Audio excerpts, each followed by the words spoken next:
দেশেও ছুটে গেছে ইরানের শক্তিশালী মিসাইলের বহর। সেখানে অবস্থান করছিল হাজার হাজার পশ্চিমা সেনা। ইরান এখন ক্ষিপ্ত সিংহের মতো একের পর এক আঘাত হানছে শত্রুর ডেরায়। ইরানে চলছে আমেরিকা ইসরায়েল জোটের আস্ফালন। তাদের যৌথ হামলায় নিহত হয়েছেন ইরানের সর্বোচ্চ নেতা আয়াতুল্লাহ আলী খামেনি। কিন্তু ওয়াশিংটন বা তেল আবিব কি জানে তারা কার সাথে লড়ছে? একটি আদর্শকে কি বুলেট দিয়ে স্তব্ধ করা সম্ভব? তাদের হামলায় এক খামেনি চলে গেলেও ঘরে ঘরে রয়েছে অন্য খামেনিরা। পশ্চিমারা স্বপ্ন দেখছে খামেনিকে বিদায় করে ইরানের শাসন ব্যবস্থা পরিবর্তন করে ইরানের তেজস্বী রূপ ঝলসে দেবে। কিন্তু তারা হয়তো ভুলে গেছে আয়াতুল্লাহ আলী খামেনি একটি আদর্শের নাম। আজ খামেনি নেই, কিন্তু তেহরান থেকে বৈরুত প্রতিটি ঘরে ঘরে রয়েছে খামেনির আদর্শ। ইসরায়েলের বিরোধী দলীয় নেতা ইয়ার লেপিড ইন্টারভিউ দিচ্ছিল, এমন সময় ইরানের মিসাইল হামলা।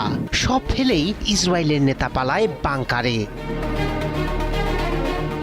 ইসরায়েলের গর্ব শক্তিশালী আকাশ প্রতিরক্ষা ব্যবস্থা আয়রন ডোমকে বুড়ো আঙ্গুল দেখিয়ে নেতানিয়াহুর মাটিতে মিসাইল ঝড় তুলল ইরান। হামলার জবাব ও সর্বোচ্চ নেতা আয়াতুল্লাহ আলী খামেনির হত্যার প্রতিশোধে বিধ্বংসী জবাব দিয়েছে তেহরান। আয়াতুল্লাহ আলী খামেনিকে হত্যা করতে একটি দুইটি নয়, একে একে ফেলা হয়েছিল ৩০টি বোমা। খামেনি সে সময় নিজ কম্পাউন্ডে বসেই কাজ করছিলেন। ওই কম্পাউন্ডের উপরেই ঝাঁকে ঝাঁকে ছুটে আসে ইসরায়েলি যুদ্ধ বিমানগুলো। এতে কম্পাউন্ডটি জ্বলে পুড়ে বিধ্বস্ত হয়ে যায়। যুক্তরাষ্ট্রের প্রভাবশালী সংবাদ মাধ্যম দ্য ওয়াল স্ট্রিট জার্নালের প্রতিবেদনে এমনটাই দাবি করা হয়েছে। ইরানে মার্কিন ইসরায়েল যৌথ হামলায় দেশটির সর্বোচ্চ নেতা আয়াতুল্লাহ আলী খামেনির মৃত্যুর পর মধ্যপ্রাচ্য জুড়ে যুদ্ধ পরিস্থিতি বিরাজ করছে। এরই মধ্যে একযোগে ২৭ দেশের মার্কিন ঘাঁটিতে হামলা চালিয়েছে ইরানের সশস্ত্র বাহিনী। তেহরানের পক্ষ থেকে বলা হয়েছে যে কোনো মূল্যে খামেনি হত্যার প্রতিশোধ নেওয়া হবে। পাল্টাপাল্টি হামলা, কূটনৈতিক হুমকি এবং আঞ্চলিক জোটগুলোর সক্রিয়তায় পুরো অঞ্চল জুড়ে অস্থিরতা ছড়িয়ে পড়েছে।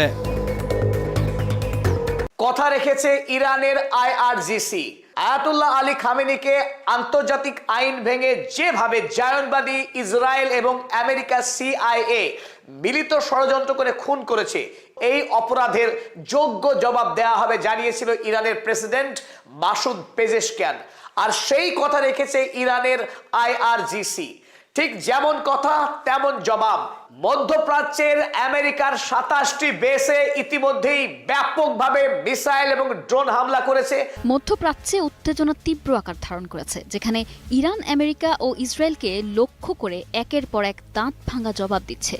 গত কয়েকদিনে গালফ দেশগুলোতে মার্কিন ঘাঁটি এবং এনার্জি অবকাঠামোতে ড্রোন ও ক্ষেপণাস্ত্র হামলার খবর পাওয়া গেছে। এদিকে ইরানের লক্ষ্য স্পষ্ট, শুধু সরাসরি প্রতিপক্ষকে আঘাত করা নয়, বরং হুঁশিয়ারি দেওয়া যে কেউ মধ্যপ্রাচ্যে আমেরিকাকে সমর্থন করলে সে নিজেই আক্রমণের লক্ষ্যবস্তু হবে।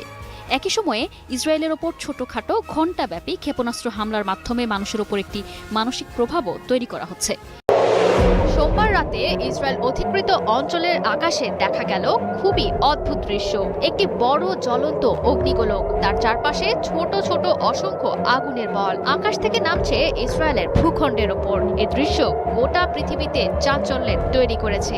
এরপরই জানা গেছে ইরান এমন এক মিসাইল ব্যবহার করেছে যার ক্ষমতা যেমন অবিশ্বাস্য তেমন মারাত্মক। ইরানের এই মিসাইলে ব্যবহৃত হয়েছে ক্লাস্টার মিউনেশন প্রযুক্তি। ইরান আগেই জানিয়েছিল তারা এমন কিছু ব্যবহার করবে যা আগে কখনো দেখা যায়নি। এবার যুক্তরাষ্ট্রের রণতরীকে ধ্বংস করার মিশনে নেমেছে ইরান। মার্কিন বিমানবাহী রণতরী USS আব্রাহাম লিঙ্কনকে লক্ষ্য করে 4টি ব্যালিস্টিক ক্ষেপণাস্ত্র নিক্ষেপ করেছে ইরানের ইসলামিক রিভলিউশনারি গার্ডস বা IRGC।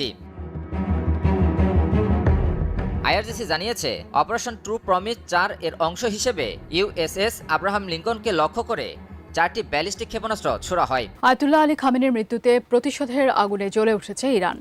একের পর এক হাইপারসনিক ক্ষেপণাস্ত্র ছুড়ে নাস্তানাবুদ করছে মার্কিন বাহিনী ও ইসরায়েলকে। এবার ইসরায়েলের প্রধানমন্ত্রী বেনিয়ামিন নেতানিয়াহুর কার্যালয়ে ভয়াবহ হামলা চালিয়েছে IRGC। এরপরেই গুঞ্জন উঠেছে মারা গেছে